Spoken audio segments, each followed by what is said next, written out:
Boa tarde, eu vou falar sobre o componente DIAC. O que é o DIAC? O DIAC ele é um diodo de corrente alternada ou também chamado de tiristor diodo bidirecional. Ele é um comutador de onda completa ou bidirecional que dispara nos dois sentidos e em ambas polaridades. Ele conduz corrente apenas quando a tensão atinge o valor de disparo, ou breakdown, e não conduz quando a corrente elétrica é menor que a sua corrente de corte. Aqui eu coloquei à esquerda a simbologia do DIAC e na direita um exemplo do componente físico. Aqui eu vou falar sobre as camadas do DIAC. O DIAC ele é composto por 3 camadas, PNP, e a sua construção ela é semelhante à de um transistor bipolar. Porém, eles se diferem na dopagem do cristal N, já que as concentrações de dopagem em volta das duas junções devem ser iguais. Aqui eu vou falar sobre a curva característica e o funcionamento do DIAC. O DIAC ele usa o princípio de ruptura das junções como base para o seu funcionamento. Para até um certo valor de tensão, o DIAC funciona como um circuito aberto. E após atingir esse valor de ruptura, ele, que costuma ser por volta de mais ou menos 30 volts, a impedância desse DIAC ele é reduzida e faz com que ele se comporte como um diodo. Sua principal função é ser utilizado como dispositivo de disparo de triacs e tiristores, em circuitos de controle de intensidade luminosa, aquecimento, velocidade de motores e outras aplicações semelhantes. Aqui eu coloquei 2 circuitos de exemplo do DIAC. Na esquerda é um circuito do uso do DIAC para controlar a potência com o triac. E na direita é um circuito de regulação de intensidade luminosa para um dimmer. Aqui os valores do datasheet e as fontes.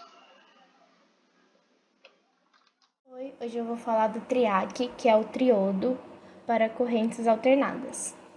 Essa aqui é uma foto do triac. E o que é o triac?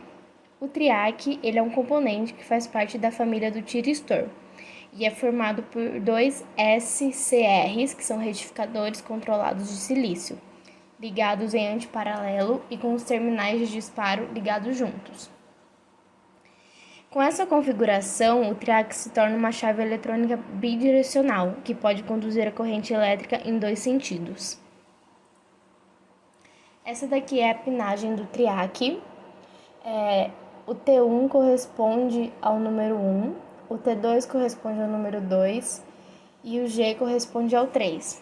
O T1 é o terminal principal, o T2 é o terminal principal conectado ao lado do sinal e o G é o gate. E como o triac funciona? O triac ele é utilizado para comutar corrente alternada, podendo ser disparado tanto por uma tensão positiva quanto negativa aplicada no gate. E uma vez que ele é ativado, continua a conduzir até que a corrente elétrica caia abaixo do valor de corte. A tensão de disparo para esse componente é da ordem de 2 volts, e as correntes típicas estão na faixa dos 10 mA aos 200 mA, dependendo da potência do componente. O triac tem 4 modos de disparo. O primeiro modo é quando o terminal T2 está positivo em relação ao T1 e o gate também está positivo. O modo 2 é quando o terminal T2 está positivo em relação ao T1 e o gate está negativo. O modo 3 é quando o terminal T2 é negativo em relação ao T1 e o gate positivo. E o modo 4 é quando o terminal T2 é negativo em relação ao T1 e o gate negativo. Onde o triac é utilizado? O triac ele é utilizado para controlar dispositivos de corrente alternada, permitindo o controle de ativação de potências elevadas a partir de correntes na ordem dos miliamperes. O triac de baixa potência é utilizado em diversas aplicações, como controle de potência para lâmpadas dimmer, controles de velocidade para ventiladores e motores elétricos. No caso dos motores elétricos, o TRIAC deve desligar corretamente no final de cada semiciclo de alimentação elétrica. Esses daqui são alguns dos circuitos que contêm o TRIAC. O primeiro é um controlador de aquecimento, e esse daqui é o TRIAC. O segundo é um controlador do motor bifásico, que contém 2 TRIACs, esse e esse aqui. E o terceiro é um controlador de corrente, que contém só esse TRIAC. Agora essa tabela é uma tabela do datasheet do TRIAC, que tem algumas classificações máximas do componente, como a tensão, o pico de tensão repetitiva, o pico de tensão não repetitiva, a corrente de fusão, a corrente de pico no gate, o pico de dissipação de potência no gate, a temperatura de junção e a temperatura de armazenamento. E esses daqui são os valores especificados e as unidades. Essa outra tabela, também do datasheet, contém algumas características elétricas, como a corrente de estado, daí tem o valor máximo, a tensão de estado, que também contém só o valor máximo,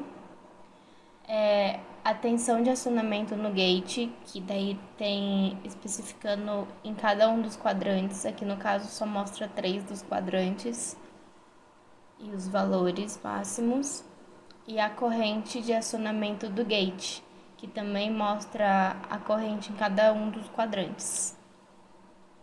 A tensão do não acionamento do gate, que mostra o valor mínimo, e aqui as unidades de cada um desses valores.